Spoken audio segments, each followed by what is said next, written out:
Chinese video copy paste করে ইউটিউবে upload করে কিন্তু আপনারা খুব সহজেই ইনকাম করতে পারবেন। কিভাবে করবেন সেটা নিয়ে আজকে ভিডিওতে আলোচনা করব, আমি দেখাবো। চাইনিজ ভিডিওগুলো কোথায় পাবেন, কোথা থেকে ডাউনলোড করবেন, কিভাবে এডিট করবেন, তো সব কিছু আজকে এই ভিডিওতে দেখাবো। তো সেই জন্য ভিডিওটা অবশ্যই সম্পূর্ণ দেখবেন। তো দেখুন, আমি একটা চ্যানেল দেখাচ্ছি, বিজনেস বেস্ট ফান। এইটাতে চাইনিজ ভিডিওগুলো কপি পেস্ট করে সামান্য ভয়েস ওভার করে। এই চ্যানেলের পপুলার সেকশনে গেলে দেখতে পারবেন 34 মিলিয়ন, 29 মিলিয়ন, 19 মিলিয়ন, 17 মিলিয়ন, খুব ভালো পরিমাণে কিন্তু একটা ভিউ এই চ্যানেলে রয়েছে এবং এটা কিন্তু মনিটাইজ করা একটা চ্যানেল।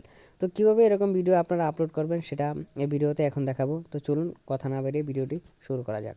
তো ভিডিও কালেক্ট করার জন্য আপনারা কাওয়াইসাও এই অ্যাপটিতে আপনারা চলে যাবেন। অ্যাপটি আপনারা ক্রোম ব্রাউজারে গিয়ে সার্চ করলে আপনারা পেয়ে যাবেন। কাওয়াইসু লিখে সার্চ করলে আপনারা এই অ্যাপের লিঙ্ক পেয়ে যাবেন। সেখান থেকে খুব সহজে আপনারা অ্যাপটি ডাউনলোড করতে পারবেন এবং তারপরে অ্যাপটিতে প্রবেশ করতে পারবেন। তো লগ ইন টগিন কিচ্ছু করতে হবে না। অ্যাপটিতে প্রবেশ করলে আপনাদের সামনে এরকম ভিডিওগুলো চলে আসবে। দেখতে পাচ্ছি একটি ভিডিও কিন্তু এখানে চলছে। তো আমি এই ভিডিওটা এটা ডাউনলোড করব। তো এই জন্য আপনারা এখানে সাইডে দেখতে পাচ্ছেন যে শেয়ার অপশন, শেয়ারে ক্লিক করবেন, দেন লিঙ্কটাকে এখান থেকে কপি করে নেবেন।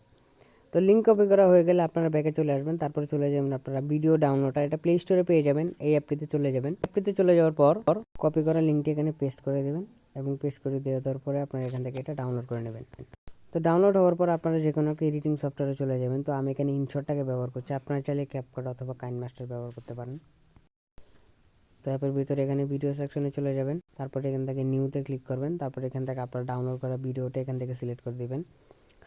তো সিলেক্ট করে দেওয়ার পরে কিন্তু আপনাদের এখানে এডিটিংয়ের ভিতরে এটা চলে আসবে। ফার্স্টে এখানে আপনার ভিডিওর যে অরিজিনাল ভলিউমটা এটাকে আপনারা একবারে লো করে দেবেন। তো ভলিউমের উপরে ক্লিক করে এখান থেকে টেনে এটাকে 0 করে দিয়ে টিক মার্কে ক্লিক করে দেবেন। দেন আপনারা এখানে একটা ভয়েস ওভার করবেন। এখানে মিউজিকের উপরে ক্লিক করলে আপনারা দেখতে পারবেন রেকর্ড অপশন রয়েছে, এটাতে ক্লিক করে আপনারা এখানে একটা ভয়েস ওভার করে নেবেন। তো আমি একটা ভয়েস ওভার করে নিচ্ছি। লা লা লা কি রে কি দয় এই এই কে রস্তি তে তুই দাস রে টিভি রে তে ফানি দে তুই তাসাস আরে গাছ তো আমি আমার মতো করে একটা ভয়েস ওভার করে নিয়েছি। আপনারা চাইলে স্কিপ আকারে লিখে সেটাকে সুন্দরভাবে করতে পারেন। তো আমি আপাতত আপনাদেরকে দেখানোর জন্য একটা করলাম। আপনারা চাইলে এখান থেকে টেক্সটও অ্যাড করতে পারেন। দেখতে পাচ্ছেন এখানে টেক্সট লেখা রয়েছে, এটাতে ক্লিক করলে আপনার স্টিকার, টেক্সট, ক্যাপশন অনেক কিছু দিতে পারবেন। তো আমি কিছুই দেবো না, এখানে আপাতত থাক, দেখানোর জন্য এরকমভাবেই রেখে দেবো। তারপর উপরে দেখতে পাচ্ছেন সেভ বাটন, সেভ বাটনে ক্লিক করে আপনারা এটা সেভ করে নেবেন। তো এভাবে খুব সহজে কিন্তু আপনারা চাইনিজ ভিডিওটা আপনারা এডিট করে ইউটিউবে আপনারা আপলোড করতে পারবেন। তো ভিডিও কীভাবে আপলোড করবেন সেই ব্যাপারে আমার চ্যানেলে অলরেডি একটা শর্ট ভিডিও আপলোড করা আছে। তো আপনারা চাইলে সেটাকে দেখে নিতে পারেন। তো আজকে এ পর্যন্তই, দেখা হবে পরের যে কোনো একটা ভিডিওতে। তো সে পর্যন্ত ভালো থাকবেন, সুস্থ থাকবেন, আল্লাহ হাফেজ।